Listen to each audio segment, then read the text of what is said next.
To be honest, I forgot about him. I forgot all about him, or I would have mentioned him in the cage, you know what I mean? I don't call him Arman Tsarukyan boy anymore, he's now El Chirito. But as I say, I literally forgot all about him. That's how irrelevant he is. I'm ranked higher than he is at lightweight, so, you know, I'd love to welcome him to 155, but apparently he's sitting out and waiting for the title shot. But, you know, that what I've just done to Chandler's half the blueprint to beating him. He's even more of a midget than Chandler is.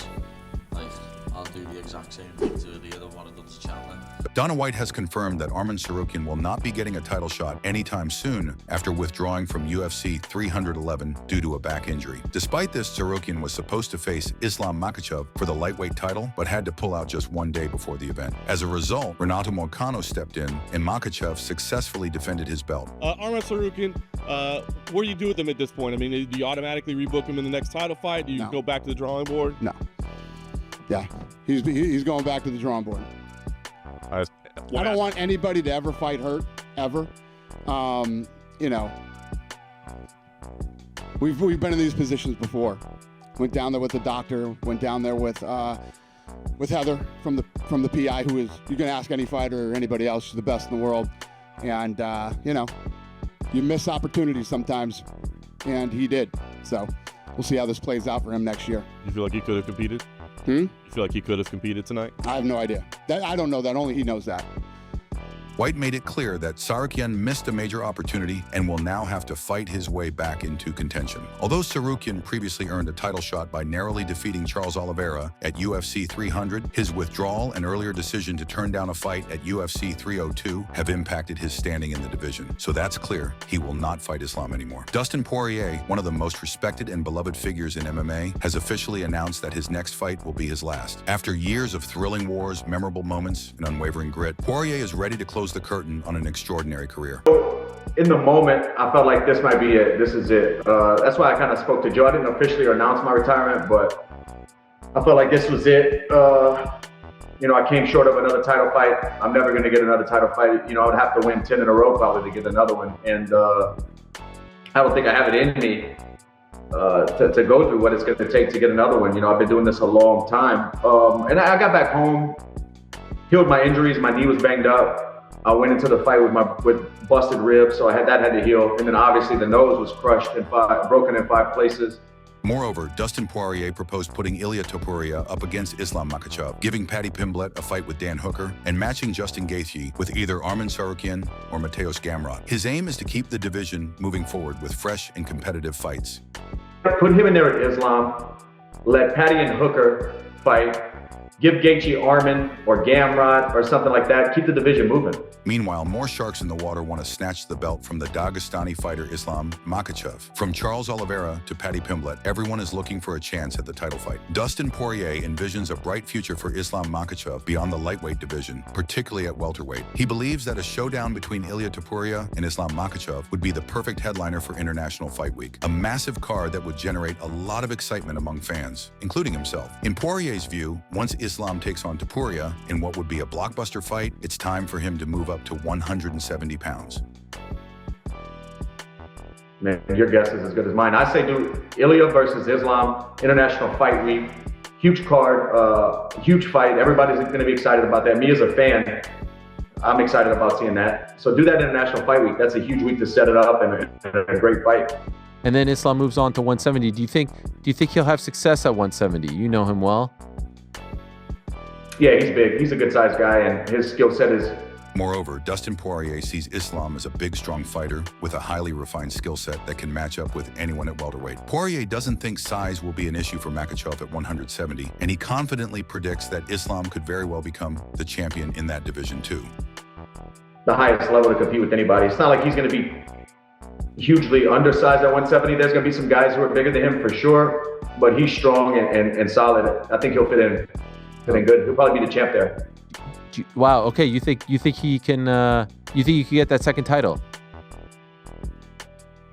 Yeah, I do. Adding on, Justin Gaethje has expressed interest in fighting Islam Makhachev. As a former interim lightweight champion and one of the division's top contenders, Gaethje is eager for another shot at the title and sees Makhachev as the next logical challenge on his path. Justin Gaethje has stated that he is prepared to defeat Islam Makhachev and is simply waiting for the call from the UFC. Confident in his skills and readiness, Gaethje believes he has what it takes to dethrone the current lightweight champion and is eager for the opportunity to prove it. I'm saying one of those three names has to fight for the belt. Me, Oliveira, or Tapura. So I'm hoping they call my name, pull my number, pull my card. Outside that, I haven't even thought about it. I'm hoping that's the case. Are you willing to fight one of those guys if it guarantees the title shot? Sure, yeah, we'll see. I don't know what I'm willing to do or where we're at with my career. It's a big business that we're running. Not the beginning no more. You know, I think I've earned my shot. I would love to get that, and but we'll see what we have to do. No idea. No idea. Any answer I have right now would change with the next lightweight fight happening. It's a crazy sport, so you just got to be ready. Furthermore, Justin Gaethje has made it clear that while he's focused on a potential title shot against Islam Makhachev, he's also open to facing other big names in the sport. Among those, he's expressed willingness to fight Ilia Topuria as well, showing that he's ready to take on any top contender to secure his place at the top of the lightweight division. What keeps you motivated to keep putting on banger after banger after banger, Justin? Yeah, it's what I set out to do when I left in 2007. Go to college. I've been on the journey since I left in 07 through college wrestling. You know, now fighting 37, 38 fights, you know, with my amateur fights. So it's literally who I am, what I do, and what I committed my life to. So it's been a fun ride. I hope it doesn't end anytime soon. But, you know, I'm ready to golf every day too. So I'm ready. I'm ready to fight. Fight in June for Makhachev. Let's do that. Let's work out with these kids. Let's go.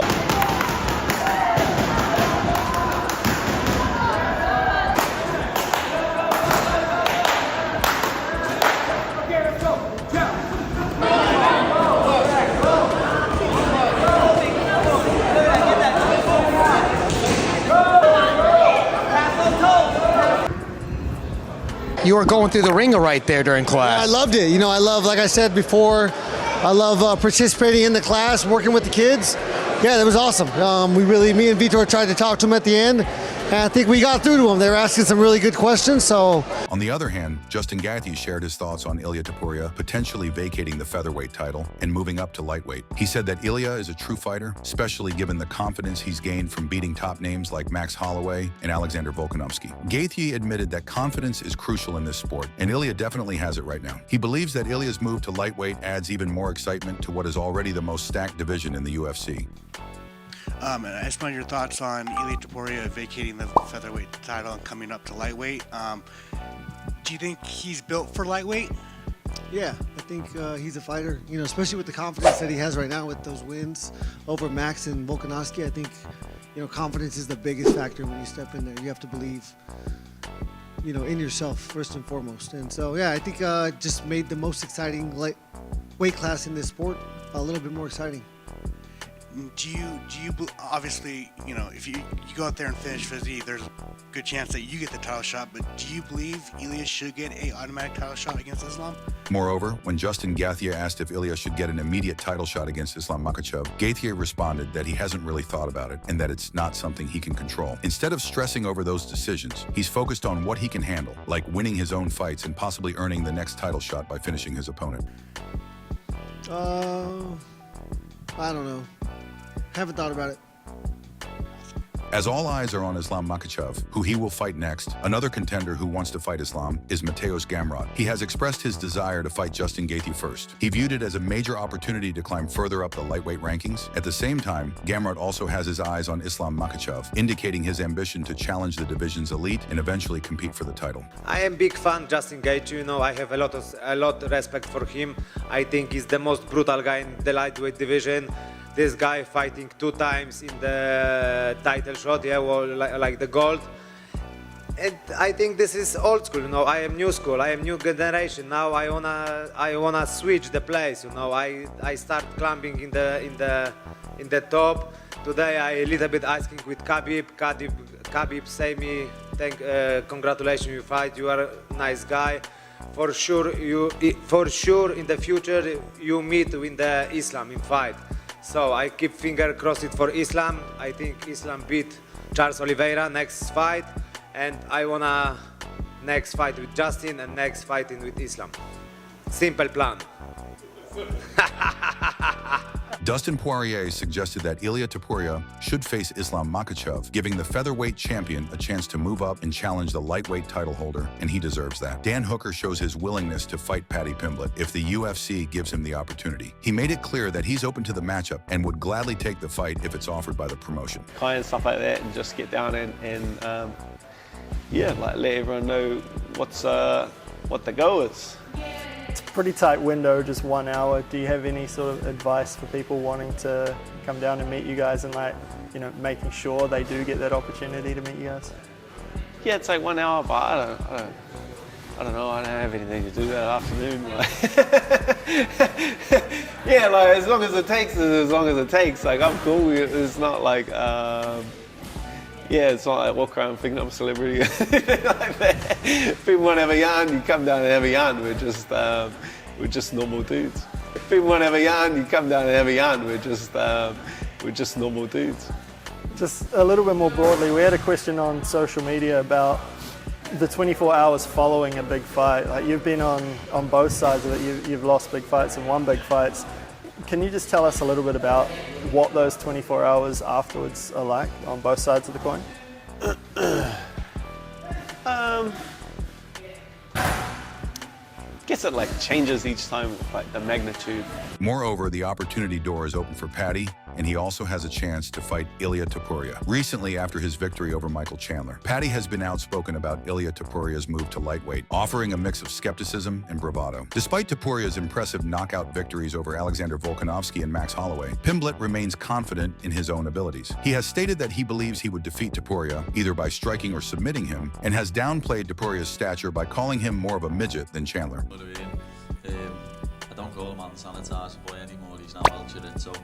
But as I say, I literally forgot all about him. That's how relevant he is.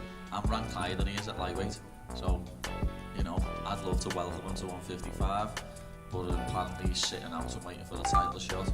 But you know that what I've just done to Chandler's after blueprint to beating him. He's even more of a midget than Chandler is. Like, I'll do the exact same thing to Ilia than what I've done to Chandler. Set to take place at UFC 318 on July 19th, Poirier will face longtime rival Max Holloway in a trilogy about this time with the BMF title on the line. Fittingly, the event will be held in his home state of Louisiana, giving the Diamond a chance to say goodbye in front of his people. Known for his resilience, sportsmanship, and all-action style, Poirier leaves behind a legacy that goes beyond titles. Though he never claimed the undisputed lightweight belt, his impact on the sport is undeniable. The third fight with Holloway will not only be a battle of elite skill, but also a celebration of Poirier's remarkable journey. With the lightweight division heating up and new contenders like Ilia Topuria making bold moves, it's clear that the action is far from over. Dustin Poirier's suggestions could shape the future of the division, but only time will tell who will rise to the top. But how do you think Ilia Topuria's move to lightweight will impact the division? Do you agree with Dustin Poirier's potential matchups for the lightweight division? Who do you think should get the next title shot against Islam Makhachev? Drop your thoughts in the comments. Make sure to subscribe, like, and hit the notification bell so you never miss an update.